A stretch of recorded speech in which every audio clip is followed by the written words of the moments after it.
Hello and welcome to Non-Stop Wrestling Chat. My name is Barry and this is your Monday Night Raw review. It was a hard show to watch, guys. It really was. There was some good wrestling, but yeah, let's get into it. So before we do, guys, don't forget to hit like, hit subscribe and hit that wee notification bell. Your support literally means a bunch to me. Seeing the channel go from strength to strength is just it's just great to watch. So let's get into tonight's review. So Orton, we kick it off with Orton coming out. He comes out, and I'm going to sum this up because it just really didn't.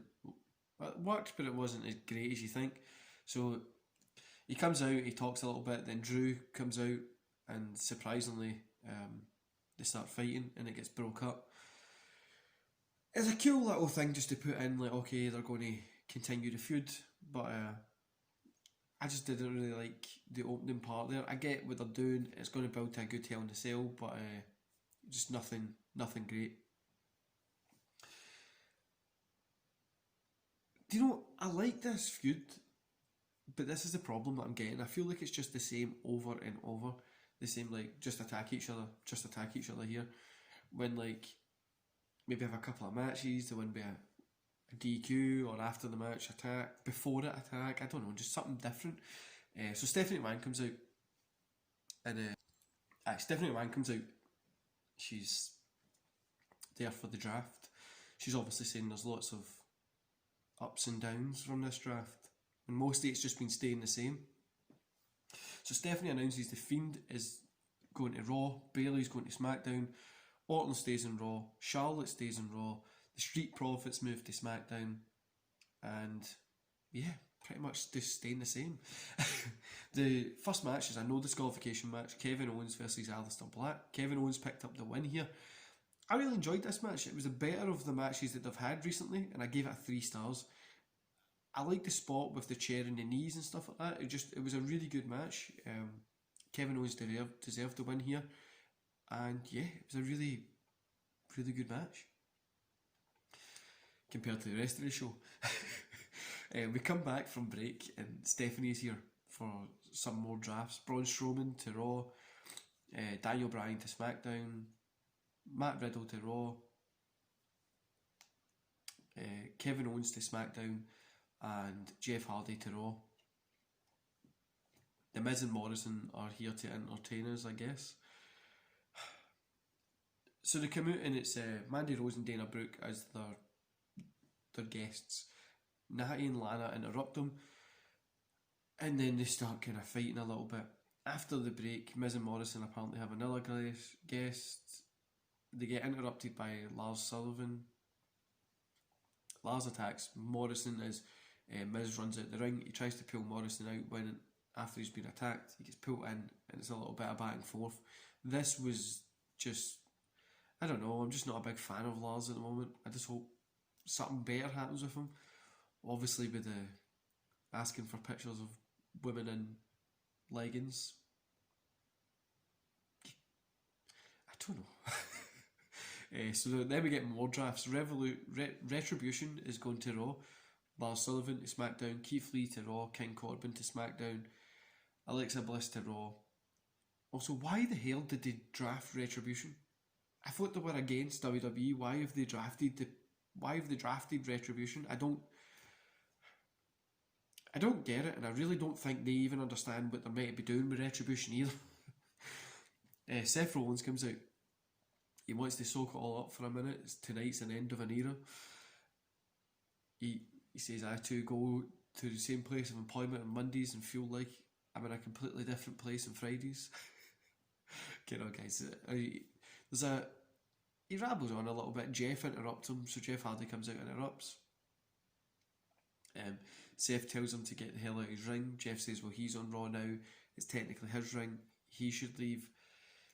Seth understands Jeff wants to say bye, but he should be focused on his match this Friday with Lars Sullivan. Guys, why have they just drafted Jeff to Monday Night Raw to have him wrestle on Friday? Can you explain it to me? Because I don't have a clue why they've just done this. Then somehow AJ wonders how Jeff got to the ring. So AJ kind of comes out and he's kind of just wandering around. Then he tells Rollins this was never his show. AJ tells Jeff that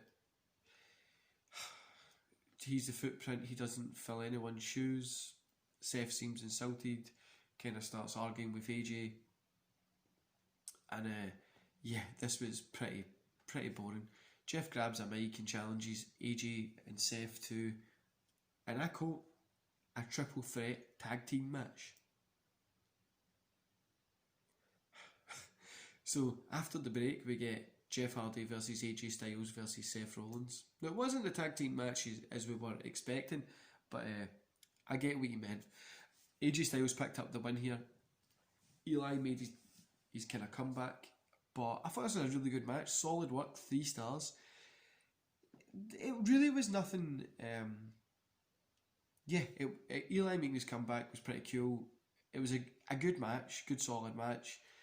There was nothing that I could be like, these 3 in the ring at the same time is obviously going to be great. These 3 in the ring at the same time is always going to be great. It's not going to be like a dud match, but it was nothing special at all. I gave it 3 stars because it was a great match, but these guys could definitely put on a 4 or 5 star match. So Stephanie is back making us know about the draft picks are. So Eli to Raw, Sami Zayn to SmackDown, Lacey Evans to Raw, Nakamura and Cesaro to SmackDown, Sheamus to Raw.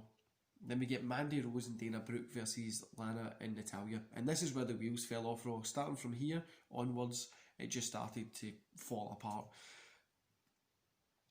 So I gave this 0 stars, guys. Dana Brooks and Mandy Rose pick up the win. This was bad.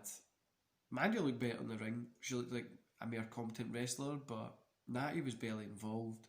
And Lana and Dana just looked the same as always, pretty bog standard. Natalya goes to Lana in the ring and breaks up with her, saying that this isn't working anymore, and she's done.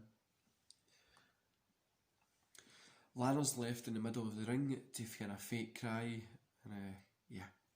Then we get Hurt Business talking about Retribution backstage. Ricochet comes up and he says he wants one last match. They ask, is he retiring? He's like, no, he wants to retire this. If they win, Ricochet will join the Hurt Business, and if they lose, they'll leave it. Anyway, we move on. So Andrea versus Graza. Graza picked up the win. I know you're going to rate this because it was like a 2-minute match. After it, Zelina goes to check Andrea in the ring, but it appears that kind of her talking about Alexa on commentary is ready to come back and bite her in the butt. As the lights go out, they flicker red, they come on, Alexa's hanging upside down in the ring, which was pretty cool. I quite liked the way this looked. Then they hit the double Sister Abigail's. The Fiend was behind them, and they hit the double Sister Abigail's. I quite liked it. I thought it was pretty cool. Nothing great, but like I say, the wheels are falling off the show at this point. We're back with Stephanie for some more draft picks. So we get Nikki Cross is to Raw, Dolph Ziggler and Robert Roode, who apparently are a tag team now, are to SmackDown, R-Truth to Raw, Apollo Crews to SmackDown, and then we get a Raw Tag Team Championship match. The New Day versus Roode and Ziggler. The New Day pick up the win as I expected. I gave this 2.5 stars. This match seemed to have a little bit of everything going on it, and it was a solid showing. Nothing great, just a solid match. Then Eli's kind of talking, saying that he can't forgive Jeff Hardy. You know, I'm really not in the mood for a Jeff versus Eli feud, but I guess that's what we're going to be getting. Yeah, I'm really not excited for a feud between these guys at all, but I guess that's what we're going to get. Then we get Kendrick Alexander versus Ricochet. Ricochet picked up the win. I gave us 2.5 stars just because of the ending. So there's a wee shout out to Eddie Guerrero. So Eddie, he's normal kind of that when he got the chair and he threw it at the guy and he lay down, or he kids on he got hit with the chair and it's a DQ. That's how Ricochet picked up the win. I quite liked it. Well, I did like it. I liked the kind of throwback to Eddie, kind of shout out for him. I liked that. Stephanie McMahon is back. Titus O'Neil to Raw. Carmella to SmackDown. Peyton Royce to Raw. Aleister Black to SmackDown, and Towaza to Raw. WWE's Women Battle Royale. I'm sure you've already seen what happened in this. So it was like 11 minutes, and Lana picked up the win by eliminating Natty. Why did this happen? When I seen it, I literally quoted Michael from The Office. I was like, what the fuck is going on here? This shouldn't have happened. Lana's nowhere near good enough to be on the show 3-4 times a night. Now she's got a title match, and people are sitting saying, I looked on Twitter and people are saying, oh, like, people are just upset, because she wasn't getting a push. Now she does, and people don't like it. Look, I don't think she's a good wrestler at all. I think when she wasn't getting a push, it was better than what she is now. I don't know why they try and make her a player. She's not. She's going to lose the title match anyway. She's just there to lose it. If she wins it, there's probably going to be an outrage. But I just don't think she should be wrestling at all. I think she's just a glorified manager, and she shouldn't have won this. After this match, we get Drew and Orton. They fight kind of through the crowd at ringside, beating each other down. Orton sends Drew into the barricade. Refs and agents are there. They separate each other. All that kind of jazz that we got earlier as well. Overall, 2.5 stars, guys. Tonight had some good wrestling, some good story, but they messed it up with Lana winning the Women's Battle Royale. They really, really messed it up. I don't understand. So on the same night, she lost a match, her tag team broke up, and then she won a Battle Royale. So she was on the show. She had kind of 4 big moments in the show. The interruption of Dana Brooks and Mandy Rose, the match with Dana Brooks and Mandy Rose, the Natty breaking the tag team off after it, and then winning the Battle Royale.